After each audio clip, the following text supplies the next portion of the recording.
Eu coloquei aí um óculos e com essa frase que eu gosto muito, é que você não precisa saber de tudo. Né? Você não precisa saber de todas as coisas. Nesse mundo que a gente vive hoje, exige uma exigência muito grande a nível de formação e informação. E eu posso falar sobre isso porque eu gosto muito dessas duas coisas, né? Da formação e da informação. E a pessoa tem que estar atenta a isso. Você saber de muito não significa que você vai... que você vai ser eficiente naquilo que você quer fazer. Então, você tem que saber exatamente o que você quer e você tem que focalizar.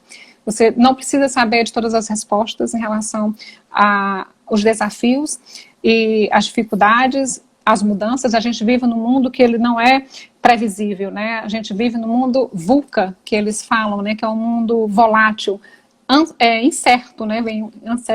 De incerteza. A gente vive num mundo ambíguo e vive num mundo complexo. Então, tudo isso vai exigir de você uma certa aceitação de que você não vai ter controle de tudo o tempo todo, de que você vai ter que se adaptar a mudanças, a recomeços, a reaprendizagens, e você não vai ter todas as respostas. E agora nós estamos aqui no meio de uma pandemia, nós já saímos aqui em Portugal, provavelmente vamos entrar em outra quarentena, o Brasil está atravessando essa situação, nós não sabemos como é que vai ser o futuro em nenhum aspecto, nem empresarial, nem educacional, nem até a nível familiar, porque isso modificou todas as estruturas, mas assim, a gente tem que estar preparado para isso, e não... enfrentar essa situação também sem desânimo, porque uma coisa que a gente tem que aprender daqui para frente é que as mudanças vão vir, a incerteza, os desafios, as dificuldades, e você vai precisar ter resiliência. Se as pessoas me perguntarem o que fez diferença na minha vida, nesse percurso, nessas mudanças, nesses recomeços todos, eu vou resumir em uma palavra: resiliência. Eu nunca desisti, eu tive que aprender a ser forte, né? Eu tive que acreditar em mim quando ninguém acreditava. Eu tive que persistir quando todo mundo estava desistindo. E isso é muito importante nessa fase. E é isso que a gente tem que ensinar também para as nossas crianças. E a gente está falhando, nós estamos falhando em criar pessoas persistentes, pessoas que não se deixam levar pela ansiedade, pessoas que não, pessoas que não vão sofrer com perfeccionismo, né? Perfeito. Grandes lições de vida. Você passou bons bocados nos Estados Unidos, né? Praticamente só. Você foi quase que só. Foi uma batalha muito intensa. Outra cultura, discriminação com relação a quem é da América do Sul, em alguns aspectos, né? Não, foi um processo de reconstrução mesmo, em todos os aspectos, porque assim, eu trabalhei na minha área, trabalhei com a educação, mas aqui, meu primeiro trabalho nos Estados Unidos, quando eu ainda não tinha meus documentos liberados pela imigração, foi entregando jornal. E eu entregava o jornal 3 horas da manhã. E eu não tenho vergonha nenhuma de falar isso, sabe? E as pessoas às vezes falam, ai, não fala isso que eu tenho vergonha. Eu falei assim, eu não tenho, faz parte da minha história. Foi entregando jornal que eu paguei a minha universidade, na verdade, né? Então, assim, nos Estados Unidos eu cheguei a trabalhar 70 horas por semana. E a pessoa fala assim, mas por que você fazia isso? Porque eu tive que aprender a gerenciar o meu tempo, eu tinha objetivos, eu sabia o que eu queria. Então, em vez de eu gastar meu tempo assistindo séries, em vez de eu gastar meu tempo, com outras coisas, eu me dedicava ao quê? À minha casa, ao meu trabalho, à minha família. Eu era focada. E isso fez uma grande diferença. E hoje eu acho que falta isso, né? As pessoas se distraem muito, se dispersam muito, né? A chamada geração do dedinho, né? Do like. Então a gente tem que ter cuidado com isso, né? Se dispersa muito. Se dispersam muito. Aí é uma outra coisa que é um desafio também no ensino à distância. Como é que você vai prender a atenção do seu aluno? Como é que você vai fazer com que o seu aluno não disperse a atenção dele? Então, quando você implementa uma aula investida, você também tem que pensar o conteúdo que você vai entregar e como é que você vai fazer para que o seu aluno continue motivado, vai gostar daquilo que você está fazendo à distância. Então, você tem que ser criativo.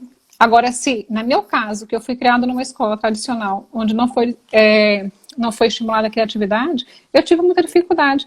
Agora, a minha sorte, porque as dificuldades que a gente passa na vida faz com que a gente encontre soluções. E eu, desde cedo, diante de todas as dificuldades e mudanças e recomeços, eu tive que ser criativa.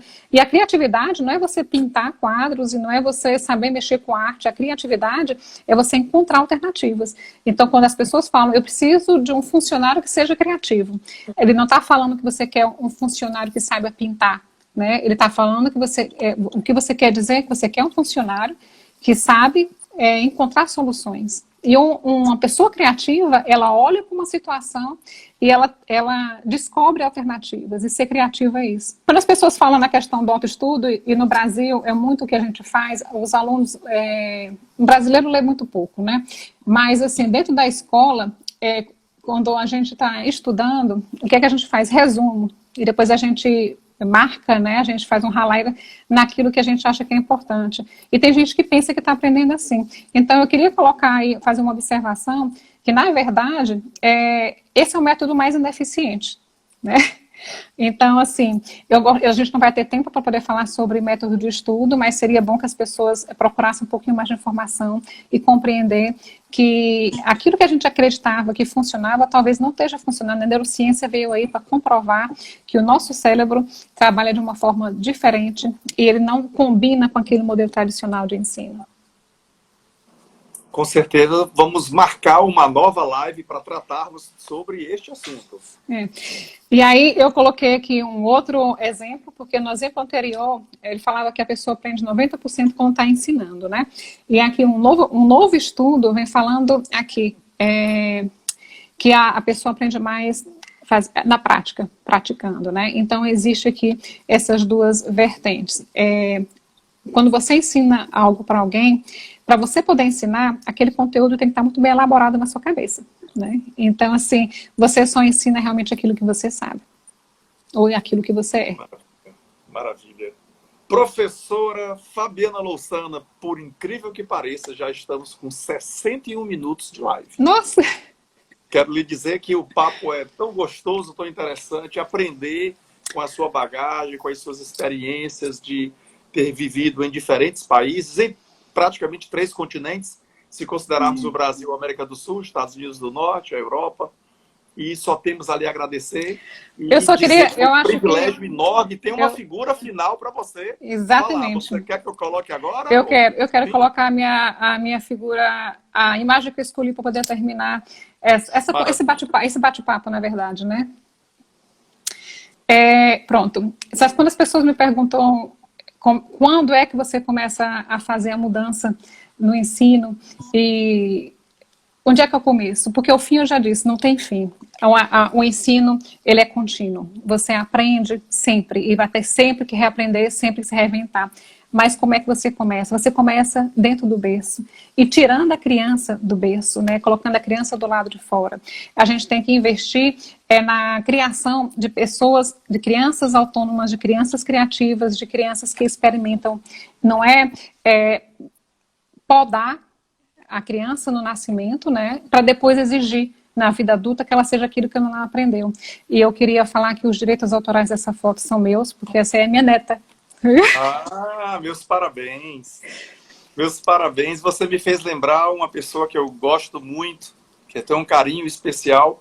Ele disse o seguinte: há muito tempo atrás, invista nas crianças para não ter que punir o adulto. Aristóteles nos deixou esse legado da Grécia Antiga.